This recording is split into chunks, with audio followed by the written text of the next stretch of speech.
ToplessRobot.com presents...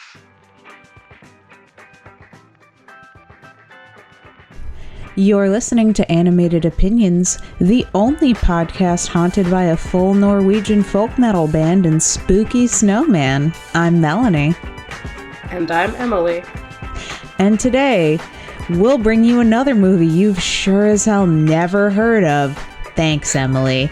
It is Imaginaerum. Did I pronounce that right? Yes, Imaginaerum by Nightwish. Also, they are a Finnish symphonic metal band. It's a Finn, Norwegian, very different, my bad, Nightwish. Super different. Yeah, Nightwish is the band. So, Imaginaerum came out around the same time as, I think, the movie The Imaginaerum of Dr. Parnassus. Do you remember that movie? Yes! That's... Okay. I, thought about that movie every time I read this movie's name on our prospective movies list and was like, she doesn't mean that movie. No. That's why it was also promoted as Imaginaerum by Nightwish.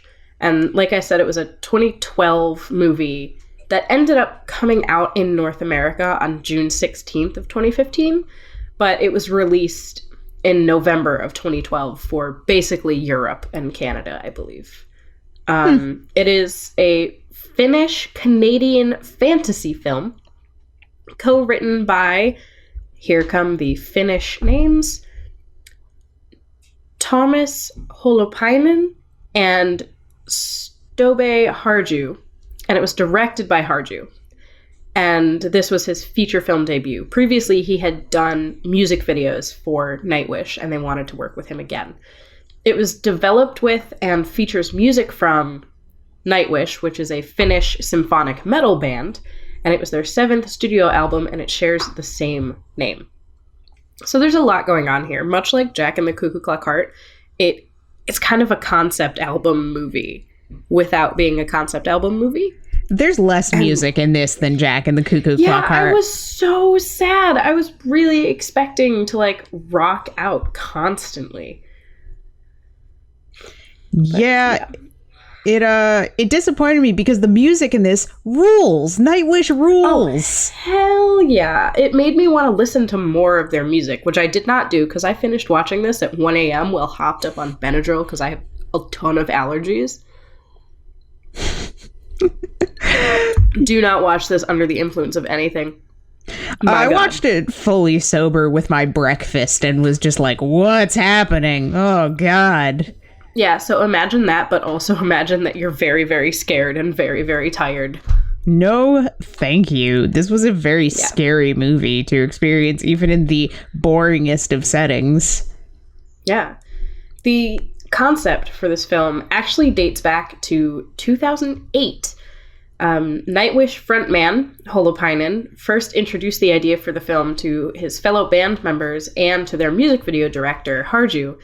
And like I said, the band had worked previously with him, and Harju was actually the one that suggested they include dialogue.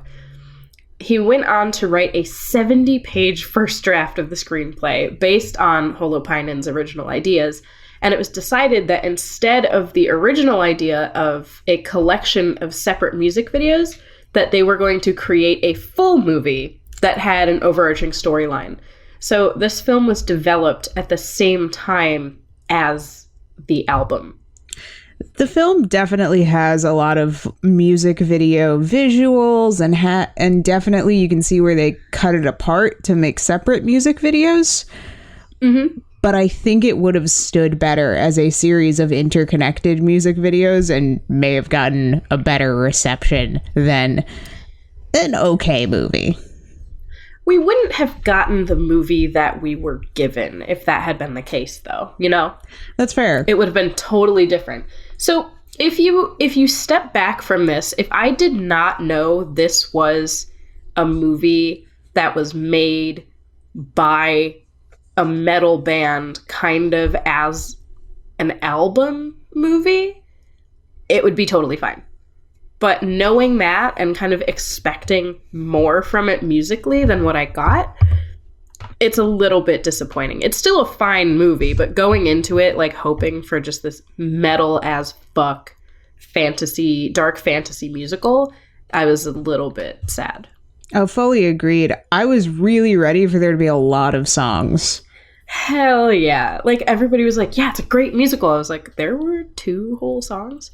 To be fair, though, I think what happened is some of the music that is used in the score is Nightwish's music as well. Like, it's mixed in. So there were some choir pieces kind of in the background. And I feel like those are parts that are featured. I have not listened to the album. I want to, so I'll have to go back and do that. But I feel like some of that background score music with like the dark metal undertones was part of the album. So we did get more of Nightwish than like the 2 lyric songs, you know? Yeah. I'd have to double check, obviously, but I feel like... For sure. I think that's how it was. Yeah. So the music in this film actually does vary slightly from what is on the album. Apparently, haven't listened to it yet. I super want to. Sorry, Nightwish, who will never hear this episode. You don't know They've that. also broken up recently. No, not recently. No! A while ago? Yeah, dude, I was looking into it, and they're just like, yeah, no, the band's broken up. I was like, what the fuck? Whoa. I don't think it had to do with the movie, though. Anyway. So the music in the film varies slightly from the album, and like I said, I mentioned the score, and it was written by Petri Alanko.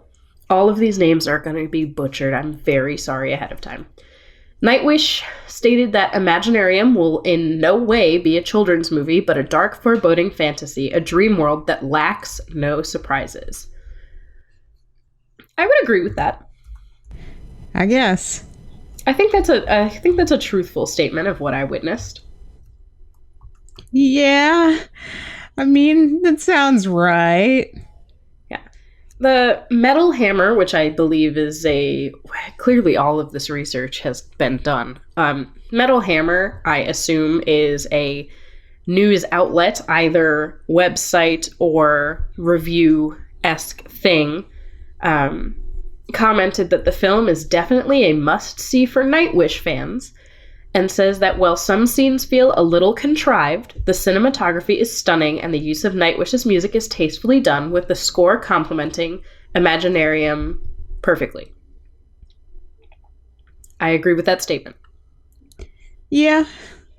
Yeah. That is... So, as you can tell, we have to go through this bit by bit because it wasn't confusing. I just want to preface with, this movie was not confusing. No. It's just hard to explain. Yeah, it's very much a fever dream of this is happening and this is happening and you'll understand it later, but right now, fuck it. And the statement that I love is, I'm about to lead you down money lane here. So Imaginaerum by Nightwish received an almost $600,000 grant from the Finnish Film Foundation towards its budget of $3.7 million. That budget is nothing at all. No. That's basically you're making a movie for $3. Yeah. I was actually shocked at how little this movie cost to make. But it's hard to tell if that 3.7 was before the band poured in a lot of their own money or after. I feel like it is the after number because it's a very low number. So they got less than $1 million from the Finnish Film Foundation, and the rest of basically the $3 million was from money that the band had collected over about a decade from 2008 to, well, since before 2008. They just poured a ton of their own money into this movie. And Holopainen said, even if we don't get anything back from the film, we will still be able to keep our houses. Always a What positive way confidence. to look at things. What confidence. I mean, if you're gonna make a metal rock musical dark fantasy movie, go for it. Fuck it. Yeah. And I mean, keep your house. It's the important part. Obviously. So, we are going to dive into the plot. as best we can. Oh, boy. So This was a movie to watch. So, our film opens on Thomas Whitman, a 75-year-old former musician who has lapsed into a coma after years of suffering from what the fuck is that? What word is that? From dementia. Let me just restart. Dementia caused by... You don't have to restart. It's dementia caused by multiple strokes. Well, read that word for me. No. I'm going to look it up because I feel like I may have just spelled it wrong. There was a lot going on last night. I was high on Benadryl and also wrote the summary for this movie that already didn't make any sense. I'm leaving all this in. Yeah, I mean, it's also called vascular dementia. Oh, so you picked not a real word to describe vascular dementia. Thanks. This was not a word that I picked. This was a summary that came with it. Fine. It's probably a Finnish thing. I would say infarct. Yeah, that's what I was like, infarct isn't a word. What is that? Infarct dementia. Well, I mean, yeah, okay. Okay, he's an old dude. He's got dementia. Moving on. Yes. As he is clinging to his life while his estranged daughter Jem ponders on signing a do not resuscitate order, Thomas's mind enters a fantasy world where he relives his life as a 10-year-old orphan. Yeah. Okay. So, first off, Jem does not really ponder on the signing of a DNR. She fucking signs it and shoves it back at the doctor. She's like, let him die. Straight off the bat, we get this strained relationship. There is no doubt this relationship is strained. And I think what happens, so he lapses into a coma. We open on old Thomas, sitting at the piano with his caretaker behind him. And he is struggling to kind of just like get it together. In the very opening scenes, someone is building a snowman, and it's hard to tell if this is a memory or if this is old Thomas. I want to say it's old Thomas because in the movie a little bit later, not a little bit later, like almost at the end, there's a snowman standing outside the window, and I believe it is real. Oh, it's out the window in this first scene, as evidenced by my note, which is, what in the actual fuck is this Jack Frost looking Saint Elsewhere bullshit? Also, that snowman is outside the window. I'm calling the police. Yeah, like I said, we open on the creepiest snowman in history, and it is immediately followed by a snow globe shot. So I said, we're going to have a rosebud moment at some point. I'm calling it now. And there's narration that goes on after Thomas. We enter Thomas's fantasy world and we see young Thomas, and there is some narration, but it's like a storybook. Like there's a matron of the orphanage reading a story to the children, because then she's like, go to bed. And I was so confused. I was like, are these orphans or are they siblings? Orphans it is. They're just like, yeah. I liked that the narration slowly filtered out into being a told narrative in the orphanage. It's sold as a part of the diegetic sound, and the girl is she's school play level terrible. Little boy Thomas is just like, my dad died in a tornado, or like he's missing in a tornado. And Anne is just like, everybody who's here, their parents are dead. Like, fuck your hopes and dreams, kid. And there is a lot of anger. Thomas like wakes up in the middle of the night and steps on a toy soldier, and he gets super fucking pissed about it. I was like, whoa, kid, fucking have some chill. And then I have all caps, Jesus Christ, the snowman is a bit terrifying. Kidnapping snowman. And then we're walking on the air. Because it is exactly like that scene out of The Snowman where the little boy gets out of bed, hops on a snowman, and rides off into the fucking sunset. Or as I put it, so this is fucking Peter Pan meets Murder Snowman meets Christmas Carol. Except it has nothing to do with Christmas. It's just very cold and snowy in Finland or wherever this movie takes place. He goes out the window, flying with someone who's going to promise to show him bits of his life, wearing a nightshirt. That's 80% of A Christmas Carol. That is also 80% of Peter Pan. Yeah, that's why I said the two of them were meeting. That's all right. That's fair. Right off the bat, the snowman does not look the best. We should take into account that this movie was made on a budget of under $4 million in 2012.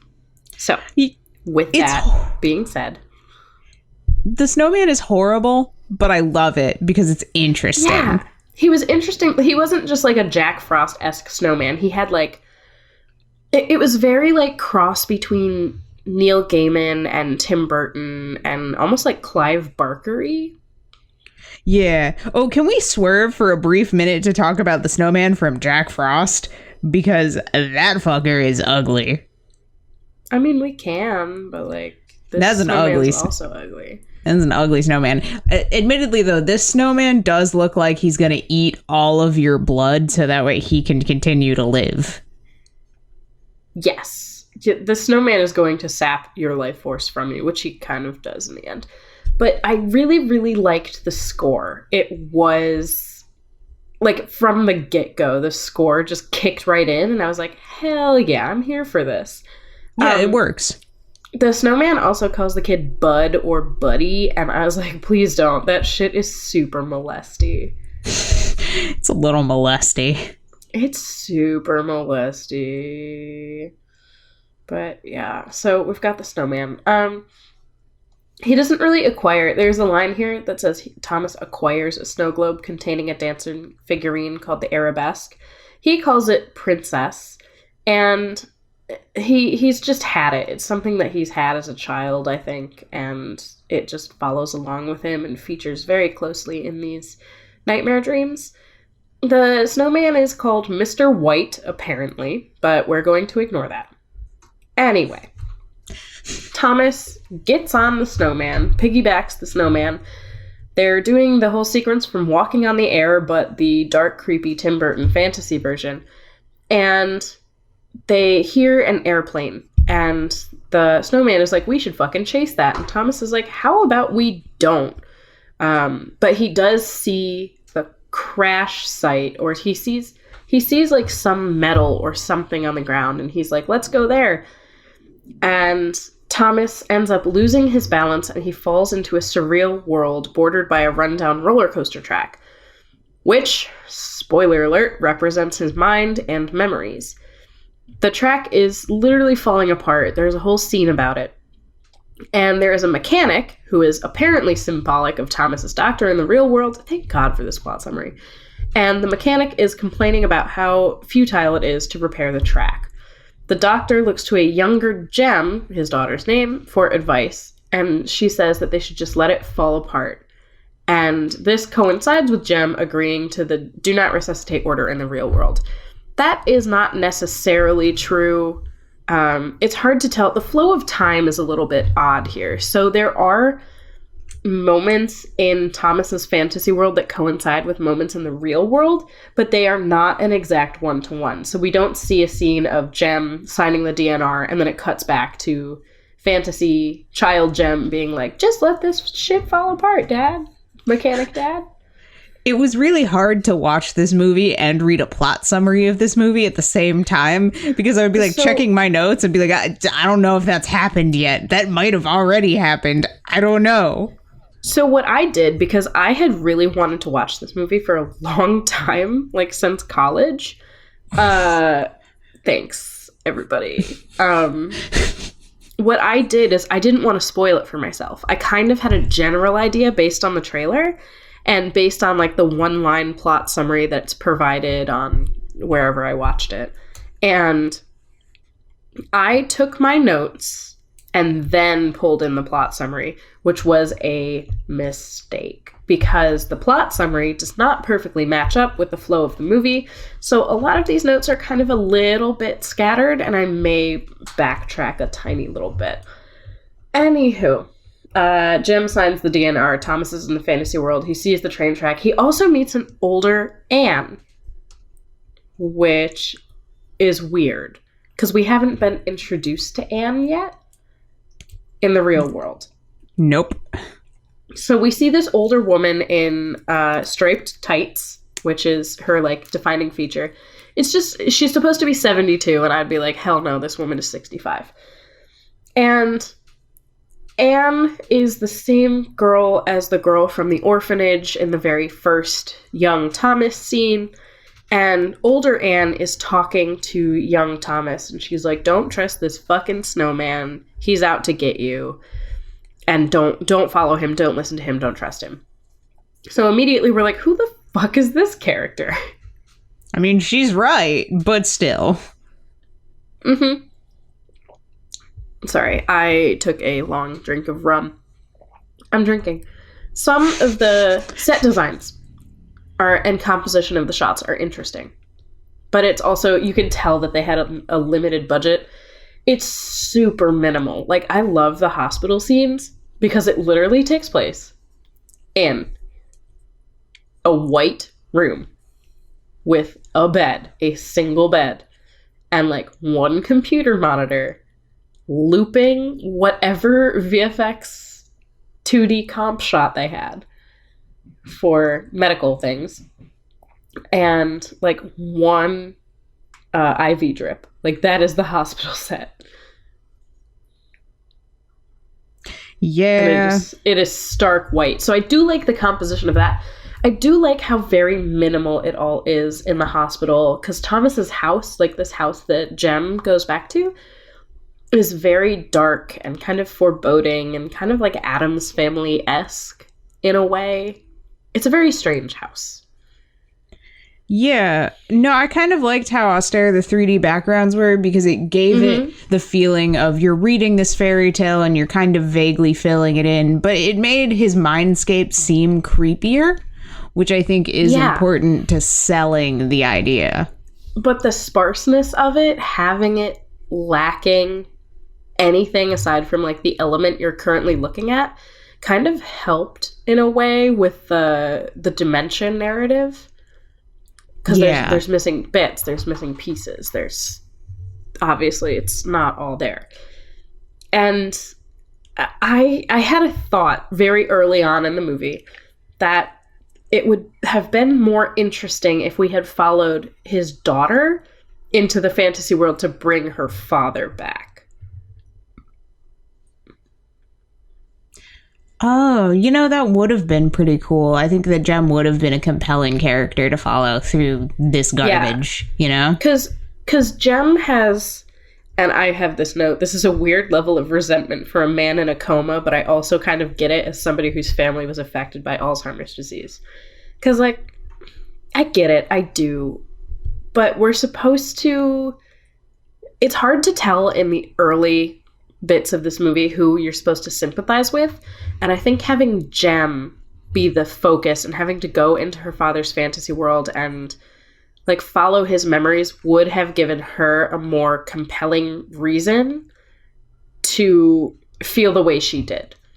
Well, even if she was just reading his memoirs and they used Jem in the fantasy world as a way to represent that metaphorically, I think it could have been really cool for like piecing things together to get the full picture of his memories and understand him as a person. At any rate, when we were watching this, I thought she was just mad at the doctors because she looked pissed at this doctor for even trying anything. She was like, no, it looks like that he had just been going through this for years and she'd watched her father suffer enough that she was just done.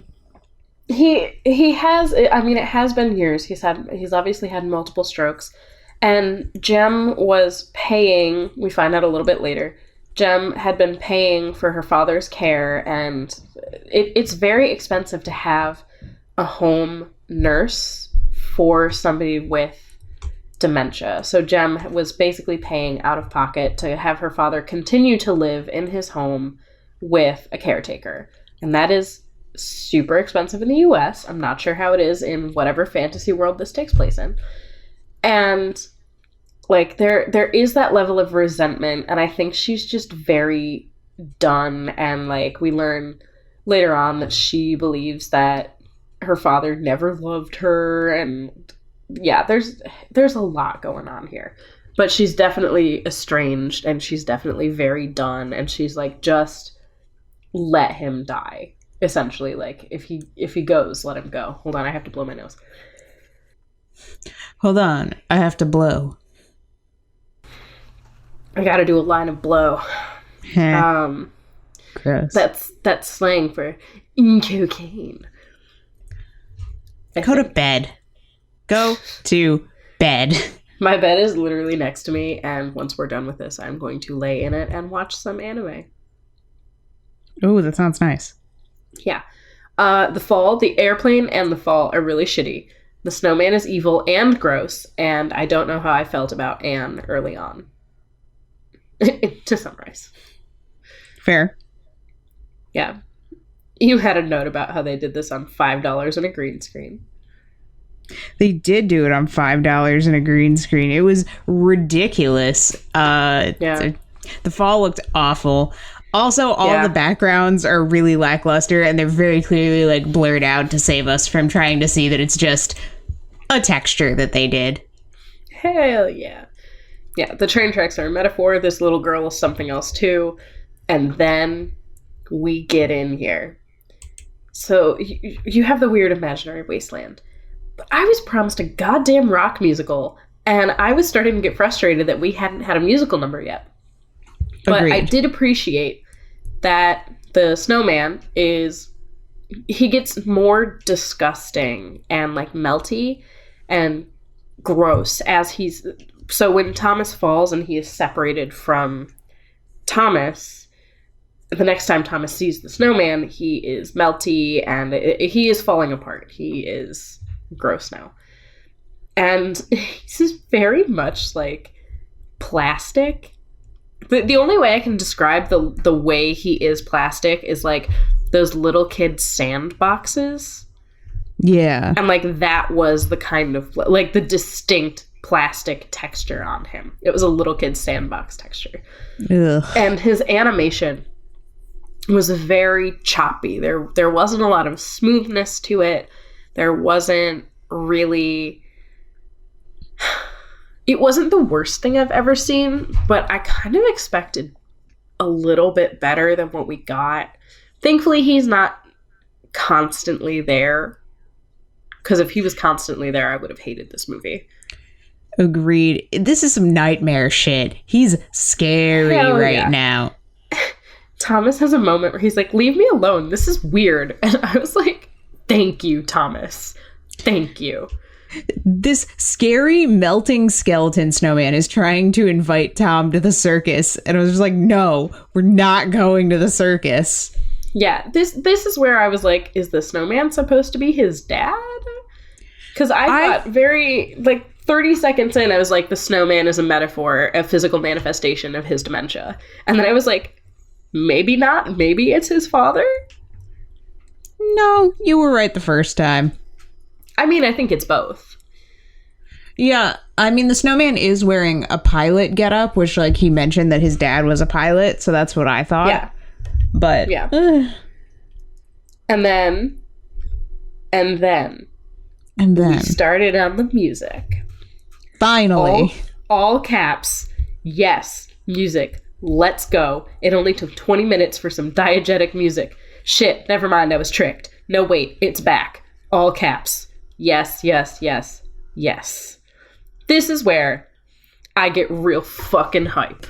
Because we get the Finnish metal band. Oh, they are all hunks. They're all on stage. They're all super attractive. One guy has a fishtail braid in his beard. It's amazing. Mm-hmm. They are all hot, and they can all, I don't know, continue to play metal music while I enjoy it. Yeah, so in the very middle of this, you say, this guy has a fishtail beard. I go, okay, so the snowman is the physical manifestation of his disease and forgetting. Like, literally, like, mid-musical number, I was like, oh, metaphor. Metaphor. Or the snowman could just be a bad guy. We don't know. Oh, we're also introduced to his alcoholic father, who I thought for a hot second was Scottish. Let me tell you, his father is hot. Like, I would argue that the guy that plays the dad in this movie is the most attractive man I have ever seen in my life. I mean, like, he was hot, but he was when Thomas was young for 20 seconds on screen. That's the lead sing. That's the front man of Nightwish. Yeah, he's hot. That's Thomas Tuomas, I believe is how that's spelled. So I'm just gonna say Thomas because I do not speak Finnish, which is called something different, but I'm not going to pronounce that either because it has a bunch of vowels in it. Sorry, 0 listeners in Finland. But, dude, this guy is hot. He is so hot. Holopainen is hot, too. But, whatever. We have the hots for the Finnish metal band. Moving on. It's fine. I wish there were more music in the movie. The movie is like trying to be vague and artsy, and the songs would have sold it entirely. Like, I was digging it, but I wanted more of the Finnish metal. We all did. Yeah. Speaking of, we want more. Thomas meets a young version of his daughter and the old Anne, and they warn him about Mr. White. We mentioned this prior. Yeah, Mr. White is the snowman. We mentioned this prior. That's totally fine. He runs to a, air quotes, dollhouse, and he sees himself and Anne in their 30s. And he sees his band, Whitman. And, which is stupid. So Anne is his wife, who is, she's dead. The wife is dead. No, shit. Anne's not the wife. I'm so sorry. We're going to backtrack real quick. Thomas runs into this dollhouse. He sees himself and Anne. They are members of his band, which was Whitman. The elderly Anne shows up in front of him, and he is like, and she is like, the snowman is evil, and he's eating your memories. Ooh. Do I have a quote about that? No, I don't. I've got quotes that come later on, because 72-year-old Anne is a fucking riot. I love her. Yep, the snowman's back. I have fuck off Frosty. And then in the real world, we have Jem in a cab. And the cab radio is literally just being like, there's a snowstorm a-coming. Remember to care for the elderly. Make sure you are caring for the elderly. And I was like, we get it. We fucking get it. Like, calm down, movie. It was an intense ad. Yeah. And then, so we're back in the real world. We got the cab radio.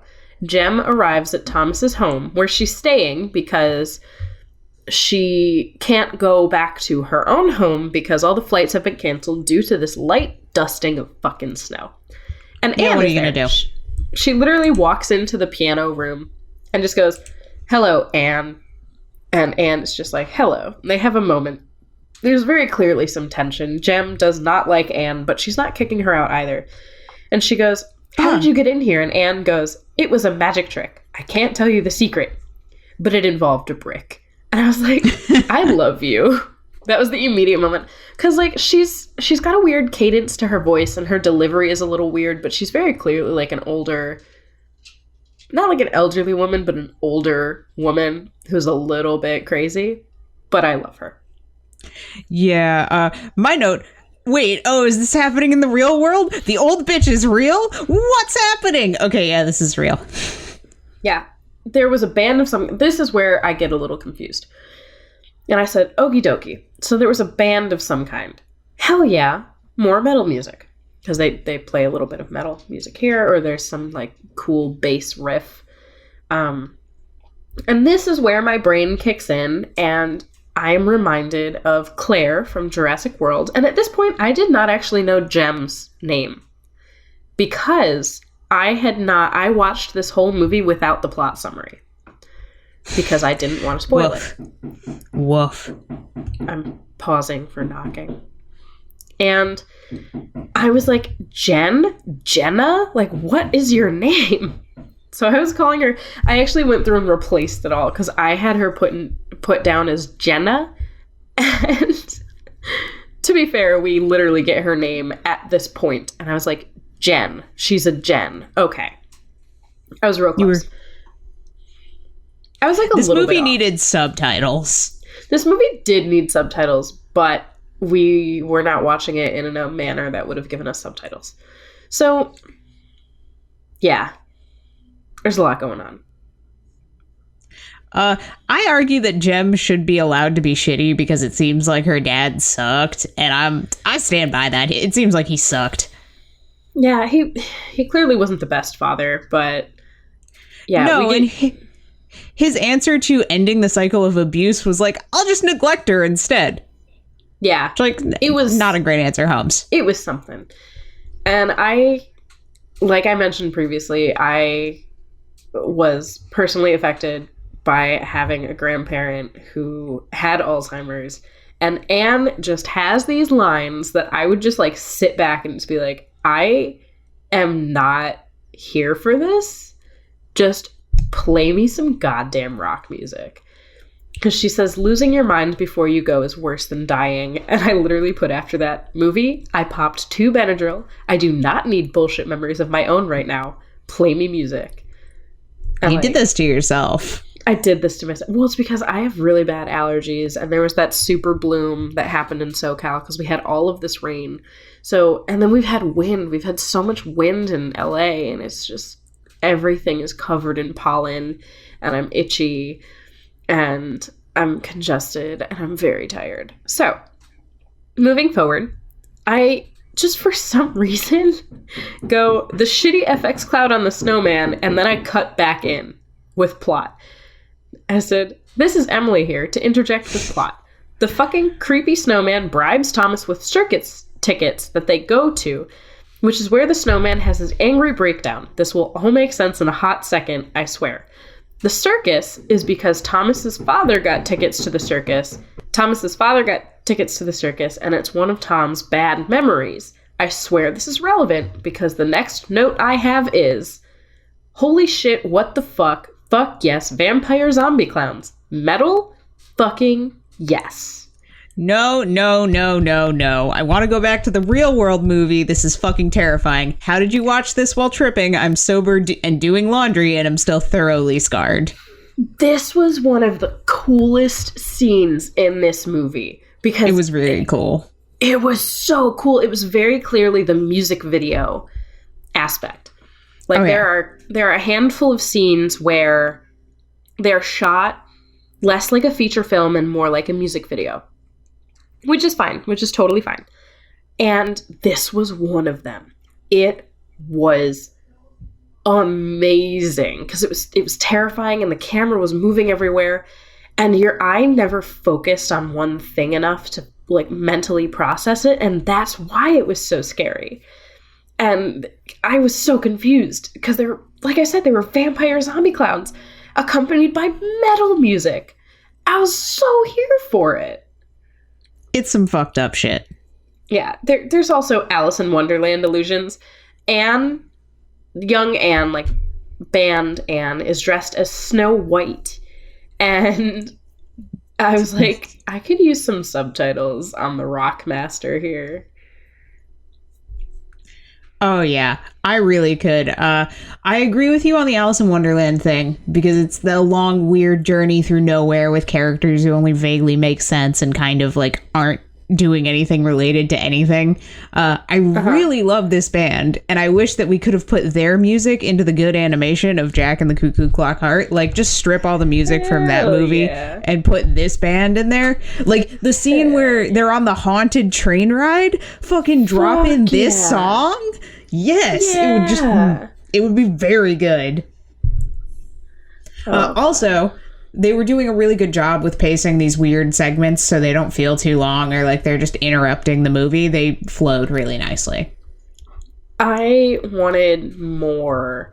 I feel like this movie would have benefited from more mindfuck stuff, especially this scene, because we have, I have her listed as not Claire. We have adult Jem, and her voice is dubbed over by young Jem for bits of it.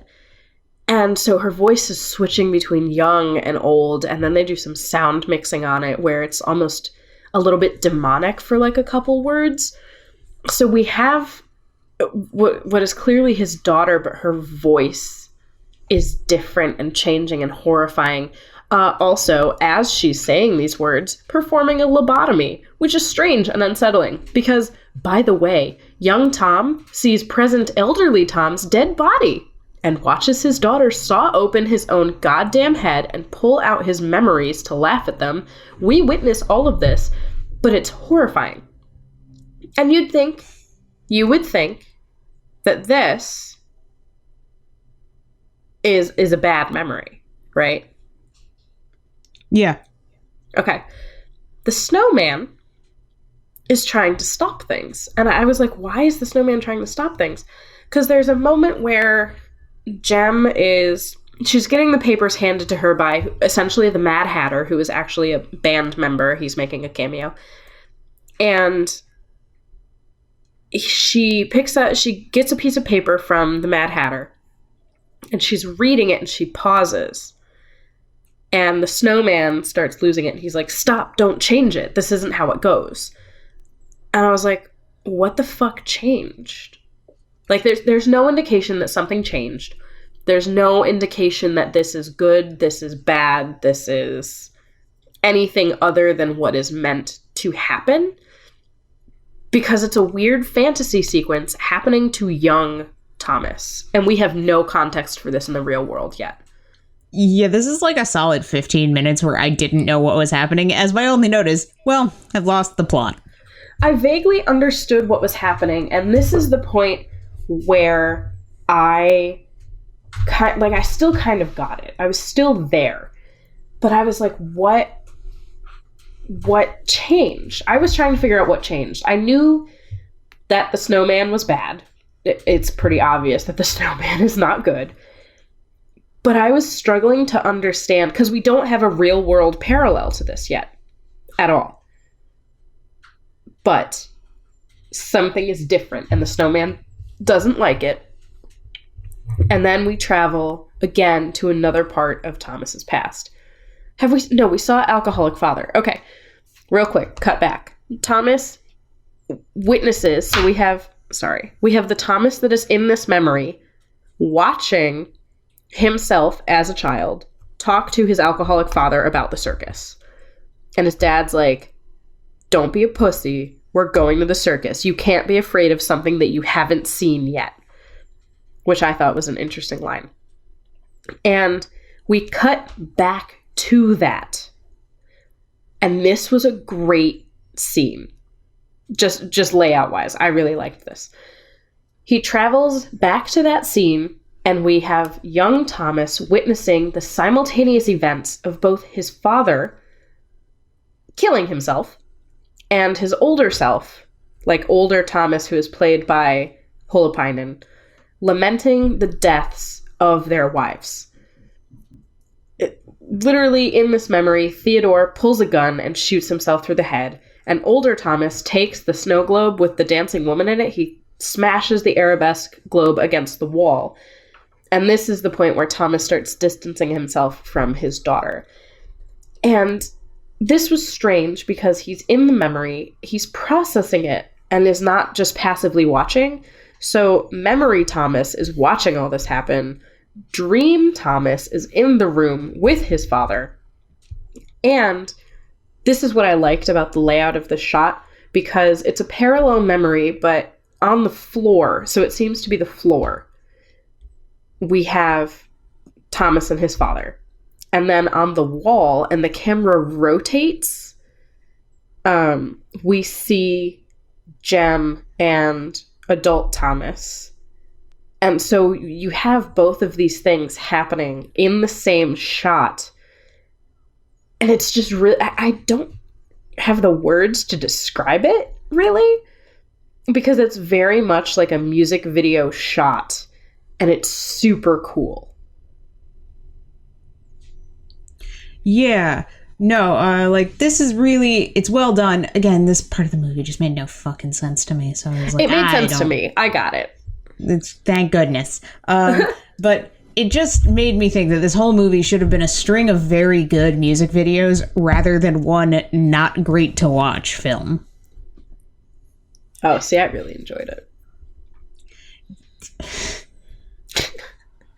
Anyway, so I was not expecting the dad to pull out the gun and fucking kill himself. It's true. Like, literally, you're watching this memory and you're like, okay, I get it. Oh my god, what the actual holy shit, okay. Like, I understand the parallels, but, like, that's kind of a big parallel there. Like, your dad killed himself and you smashed a snow globe. I get it, but at the same time, it's not quite the same. And the VFX in the snow globe are super cool. So one of the shots that we get, you're inside the snow globe, and the woman that's in the snow globe, the arabesque figure, is spinning. And, like, it's like a quick shot and then goes to slow-mo. And I love the color red. I love the fabric suspended in water look that you get here, because it's so slow and weightless and flowy, and it's super cool to watch. Yeah, no, that was definitely neat. I liked that a lot. Yeah. Young Thomas, chases after Jem through the dream. So Jem runs. This is a weird moment, too, because Thomas is by his father on the ground, like, kneeling and crying. Jem is by a woman, like an actual full-size woman on the ground, sprawled out, broken. Yes. And she gets up, and that was a weird moment. I really liked it, but it was a weird moment. She gets up and runs away, and Thomas chases after her. As he is chasing her, they both age up to the present day. And we cut back to the real world, and we find out that when Thomas and Anne toured together with their band, Thomas's wife was killed in a car accident. Jem was obviously a child. Thomas was not really around during her childhood, so Jem kind of grew up resenting him. And then Anne tells her, because one of Jem's things is, like, he wasn't there. Like, he should have been there, but he was with you. And Anne is like, it's not what you think. The night that your mother died, I overdosed. Like, I tried to kill myself. And Anne tells Jem this, and it reminded him too much of his father's suicide. So they totally distanced it. Like, Thomas distanced himself from everybody. It caused the band to break up. He distanced himself from his daughter, and he's lost his wife. There's a lot going on. Yeah. This scene, though, this confrontation between Jem and Anne, starts with Jem waking up, holding a book about hydroponics. Also, she slept in jeans. Yeah, she did sleep in jeans. The hydroponics are clearly to fix the snow globe. And also, who falls asleep cradling a paperback like some kind of nerd who loves her book? I did that relatively recently. Oh, okay. That's why I was making fun shitting of you. on me here. Yeah, I'm shitting on you right now. Yeah, we both really loved Anne. She's a good character. Moral of the story, Anne's a good character. Well-written female character. Had a lot of problems, overcame them. Jem actually walks in, so this whole confrontation scene takes place as Anne is trying to break into a safe in Thomas's study. Which Anne's is a piece great. of shit. I love her, though. So she cracks it. What? The only thing that frustrated me about this whole sequence is that I wish, instead of watching Anne tell Jem, after the confusing as hell sequence, we had gotten Anne telling Jem and the confusing as hell sequence intercut. Like, Anne telling Jem is narrative over that sequence, because I think it would have all added up and made a lot more sense. And it would have saved us from the telling, which is boring. Actually, you want to know what I feel like I could do? I could recut this movie. Ooh, a challenge. In a way that makes, like, perfect narrative sense. Like a one-to-one with intercutting. Nice. I could imagine that in the hands of a different editor, this movie would have been very, very different. Yeah. No, I agree with that. Because it's a good story. It's just a little too much. It's not that it's too much. It's that in the way it's presented, it's too much. Yeah, that's what I mean. Okay. Where was I? Oh, so they break into the safe, and by break in, I mean Anne breaks in, and Jem watches, and they find sheets of paper that contain incomprehensible writing. It's less incomprehensible and more oddly laid out, so it like curves along a page or it loops back on itself. It's a fucking nightmare. It's a fucking nightmare. There's just a stack of pages. And Anne makes Jem realize, like, she talks through all of this, and Jem realizes that Thomas grew bitter, and as a result, just based on his own life, and as a result, he pushed her away in order not to hurt her because he was afraid of turning out like his father, which I guess is a fear for men. Yeah. I don't know. Yeah, so the safe is his brain. We get it. Yeah.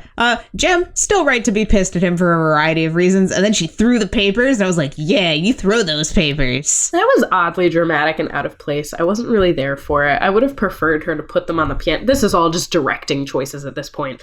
I would have preferred her to sit down at the piano with the stack of papers, read the top one, get pissed, and swipe them off the piano. Okay, fine. I like to imagine how things would have been if I directed them. The snowman, fucking snowman, just go away. While this all is happening, the snowman is centered in the shot outside the window. Yes, it's terrifying. Again, I'm calling the police. Awful. It was awful. I would call the police on the snowman. I was also... I said, wow, he's attractive and I'm cool with this, and needed to note that I'm referring to the adult Thomas.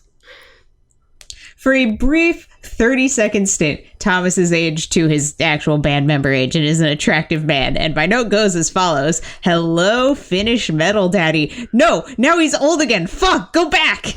Yeah, because this is as he's running through time and is aging up. And Jem...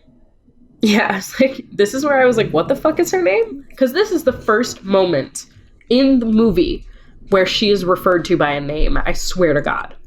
Well, they, like, don't say it. And nothing is clear in this movie. A lot of the dialogue is just kind of mumbled and garbled, so... There were only a couple lines that I didn't get, but I also feel like there were lines that were really important. Yeah. Sorry. I had to yawn. Also, here's where the movie starts stitching itself back together after it got very confusing, and I'm like, oh, okay, this all adds up, and it ones-to-ones fairly easily. Yes. As this was happening, I was like, give me a cool fucking shot. And I said, this is where I double back, and I said, okay, now the snowman is definitely the manifestation of his disease. Yeah, he's definitely put it all together and is just busted by the fact that this entire situation is insane. Yeah. Okay. This is where the plot does not provide this information. Thomas is old now in his memory. This is all dream world. Thomas is old. He wakes up in a hospital bed surrounded by the toy soldiers that have come to life. Yes. And they are fighting for him, I think. It's hard to tell. Yeah, they are fighting for him. They're there to help him as part of his memories. And he is on the bed, but he can't move. Like, he can't. And they lift up the bed and carry him through the battlefield and drop him off at this giant safe that he goes into. And then the door swings shut. And the floor is the papers in the study. Because Jem starts piecing the papers together. This all kind of needs to be said at once because this is where it starts intercutting the way that we've always wanted it to intercut. Like, it's like quicker cuts put together, so it's like a one-to-one of what is happening. Yeah, also intercut with coma Thomas in the hospital bed. It's getting there. I'm definitely here for this, and it's happening. Yeah, the metal soldier, this is where we kind of get what is explained. And the toy soldier that Thomas stepped on at the very beginning of the movie and chucks across the room says about the snowman, he takes the very best memories, but you've thwarted him because you chased the very best one. And I was like, I had the time in the heavy pause that happens in this movie. I had the time to type, this is supposed to be a metal rock musical, not a trip down sad memory lane. And the second I stopped typing that, Thomas says, I don't remember her. And I was like, this isn't fucking fair. Play me some goddamn folk metal, you fucking Finnish bastards. And then they get to the safe. And he's in the safe looking around. And the only thing I had to say about all of this, like with 20 minutes in the movie to go, this is one of the most bizarre movies I have ever seen in my life. Yeah. There is not much to say about the next, 15 minutes, because it's just happening. Yeah. Oh, so through all of this, every conversation with Anne, we cut back to Jem's phone. We get, little glimpses of it. Her phone is dying. Her father is in the hospital dying. And I'm just like, plug in your goddamn fucking phone. Yeah, so that's a note that has to be said, because Jem realizes all of the notes in Thomas's safe are his memories. And when he found out about his dementia, he started writing things down. And she's like, oh my God, he did care for me after all. And so she spends the night piecing the sheets together to form a pattern on the floor. While this is happening, Thomas is trying not to race the snowman. Thomas is trying to complete the memories on the floor of the safe in his fantasy world, literally with his own blood. There's a weird scene where he looks at his hand and a quill has appeared down. It's like a vein that comes out and becomes a quill tip. It's bizarre. I love it, but it's bizarre. And I had a moment where I was like, I will throw up. So he is writing frantically in literally his own blood on the floor, trying to complete these memories, while the snowman is trying to get to him and use his magic to end Thomas, essentially. And Jem, at the same time, is placing these papers on the floor. And then, just as they're just like, where's the last page? The house experiences a power failure. Jem's cell phone dies. And then Jem is like, oh my God, I have to get to the hospital and I can't call a cab. And Anne is like, I have a car. And they're like, let's fucking go. I was really upset because, first of all, how were there 20 minutes left? And it was that weird split where how the fuck are there 20 minutes left? But also, how the fuck are there only 20 minutes left? What are we going to have here? And at this point, I was beginning to feel emotional, and I was pissed about it because I shouldn't be feeling emotional while watching a concept album circle jerk of a movie. And I was so mad about it. And this is, okay, we have to... There's a lot going on here that is not covered in the plot summary. The snowman is about to win, essentially. And Thomas is like, I'm not done yet. I'm not ready to go. And the pages that he has been completing turn into a literal train track. Yes. In the fantasy world. However, in the real world, there are pages in the train track, there are missing bits, and we understand that those are meant to be the gaps in the train track, which is fine. I get that. That's a good parallel. But I don't understand what Jem assembling them accomplished. She sees the gaps. She knows there are gaps in these memories, and she understands the dementia that her father is suffering from. And the missing page... Didn't read it. Oh, I finally understand what the missing page is. Yeah. I'm mad. Anyway, it's movie magic. Chill the fuck out. Also, I would continue to be mad at my dad about this magic eye puzzle bullshit. Yeah. In the real world. Sorry, in the dream world. Fuck. They intertwine a lot. Thomas, in the dream, is elderly as fuck. And he's on a roller coaster now. Literally a roller coaster. So... As he's riding this roller coaster, Thomas rediscovers his memories with Jem and is determined to hold on to them. He confronts the snowman, who reveals himself as a manifestation of his father. And then during the roller coaster ride, Thomas realizes he has to let go of those bad memories, like relinquish the grip on his father, physically the grip on his father, because it's the snowman. And in that, he lets go of his last memories of his father killing himself, and he holds on to the memories of his daughter. And this was the point where I was like, what the fuck is this snowman? And the snowman is both of the things that I assumed it was. It is both the physical manifestation of his dementia and his disease and the impending death, as well as his father. My answer was simply, yeet this piece of trash right out of this world.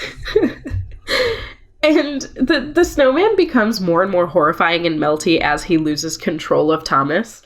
And I was like, thank God we don't get snow in California, because honestly, I would have nightmares. And these notes exist because there's a snowman outside the window of Thomas's old house.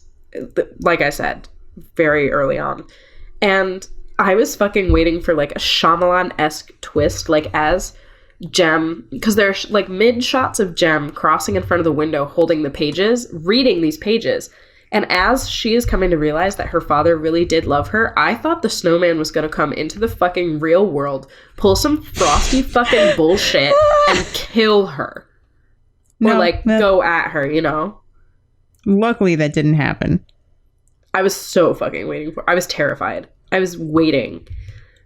I was like, thank God I live on the second floor right now. Yeah.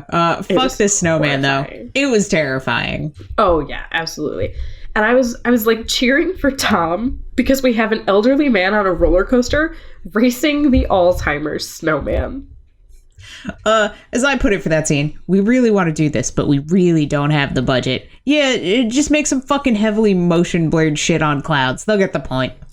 Yeah, and the score fucking slaps, by the way. Oh, it does. And the snowman is like screaming at Thomas. He's like, I won't let you do it. And I was like, at this point, I was like, won't let him do what? And then it becomes his father, his hot dad. And I was like, God damn it. Girl. Yo, that guy was attractive as hell. I'm sorry.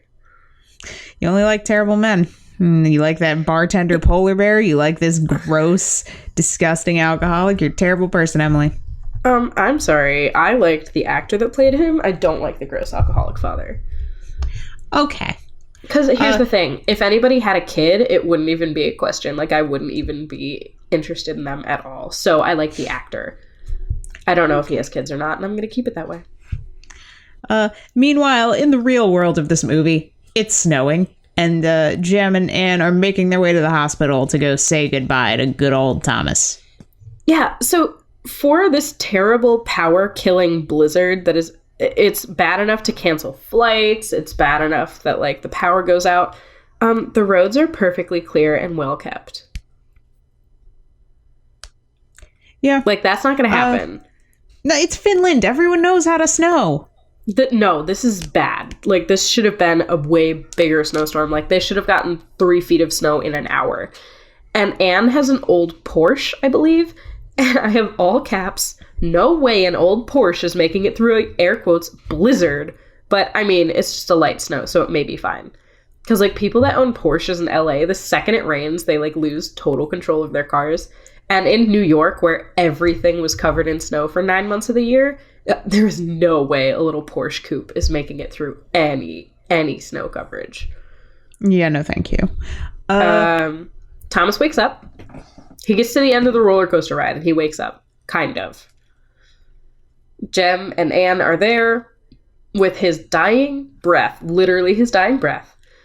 Thomas reconciles with his daughter and then fucking kicks it. It's what you gotta do. It's how it works. I was mad because my metaphor was better. And this was like the movie of daddy issues. It was, but like, it was enough. It wasn't that dramatic. I don't know. I lived with it. It was, I mean, it's not supposed to be dramatic. He's old as hell. I mean, he's not that old. Anyway, so I have the note, this is going to hurt me emotionally, isn't it? Jem, it did. It really hurt me emotionally. Like, it brought back a lot of memories that I didn't want to deal with at 12 a.m. on a Saturday while I was exhausted and on Benadryl and trying to finish this movie.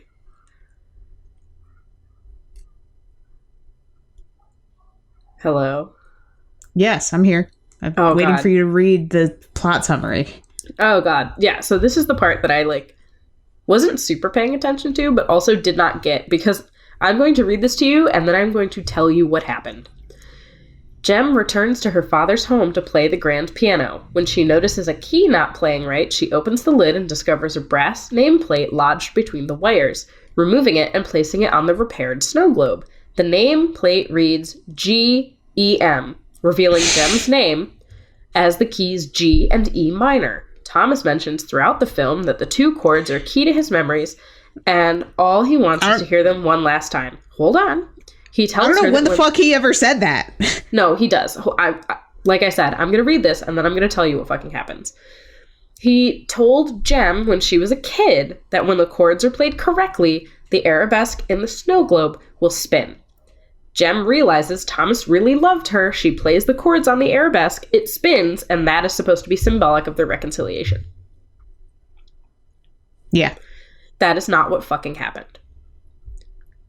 Jem gets home. She plays the piano and realizes that the notes are wrong, so something is resting on the keys. Takes it out. We do not really get to see the nameplate until the very end. And she puts it on the snow globe, plays the chords, and the arabesque does in fact spin. I would say that is not the symbol of their reconciliation, but I did not write this movie. We do, in fact, to counter your argument of that is never said, in the very, very beginning, and I think you here will argue that it was muddled dialogue that we could have used subtitles for. Old Thomas has the arabesque on the grand piano. He's looking at it, and he is trying to remember the chords. Okay, yeah, this was definitely just a part where I was like, I can't understand what's happening. And then, as an old man in his fantasy world, there was a moment where he was insisting I don't remember the exact line, but he's like, if I could only remember the chords. Or like something like that. The key to his memories of his daughter, essentially, are these chords G and E minor. So we get Jem. We get her playing the piano because she does mention to Anne, she was angry at the snow globe or something, or was like resentful of something, and looks at the snow globe. And she's like, it's just broken because my dad, he would lie to me when he was teaching me how to play the piano. He's like, if you play the correct chords, the arabesque will spin. But for whatever reason, he could not remember the chords even at 37, which is confusing to me because they're literally written right on the snow globe. And I don't know if it was that he didn't remember or he wanted her to figure it out or something. And like the chords G and E minor are pretty fucking used all the goddamn time, I feel like. So, oh yeah, 100%. Yeah. So the arabesque spins, the movie's over, the final page of the fucking sheets that Thomas had written out. This is the final page. It is their reconciliation because we've seen the whole journey. We've seen the fucking train tracks. Oh, Fuck thank you, God. Nightwish. Fuck it's over. It was over. Oh, man. Look, I'm going to move into recommendations. I don't recommend this at all. Don't watch it. Okay. No. Hold on. The VFX were done in Montreal, Canada by Mel's Studio, ironically, and that was rebranded from Vision's,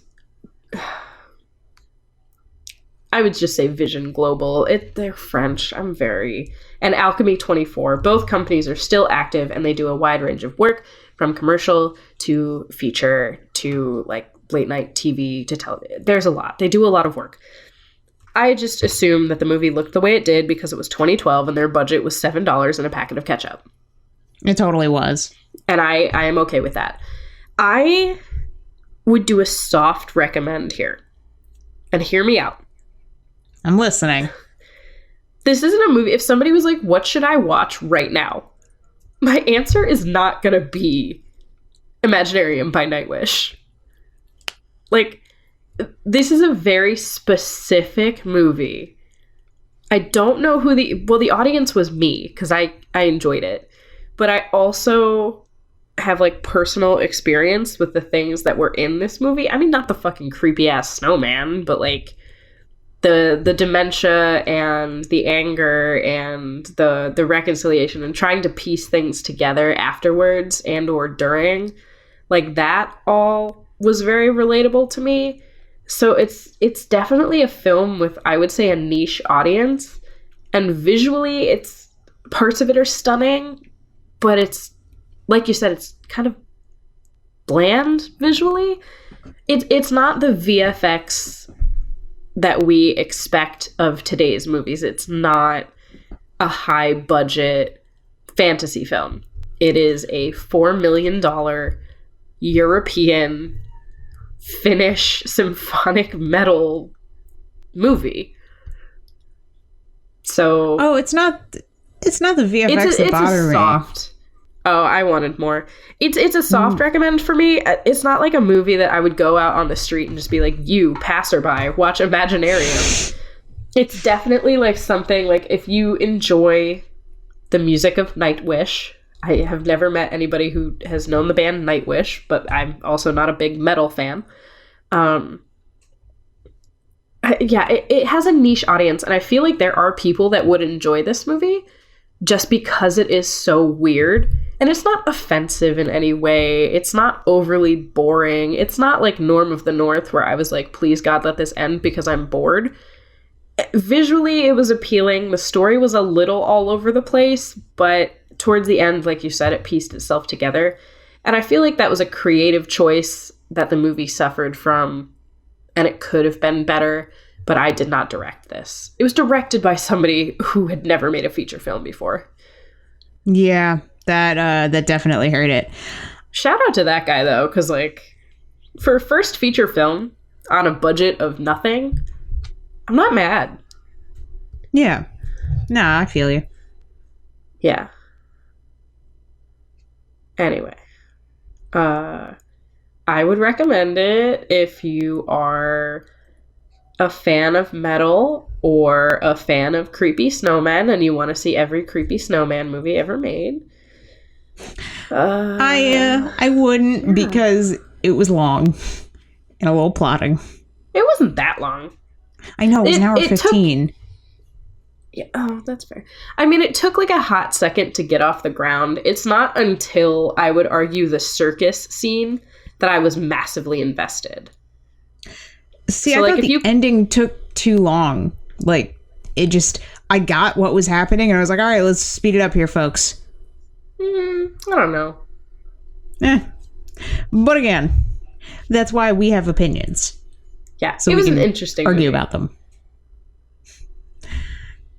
Yeah. This has been Animated Opinions. Before you go, this week's sponsor is Buy Me a Pizza. Nightwish. I'm poor. I'm hungry. Buy me a pizza. Thanks for listening. Can I have pizza too? Yeah, you can have pizza too.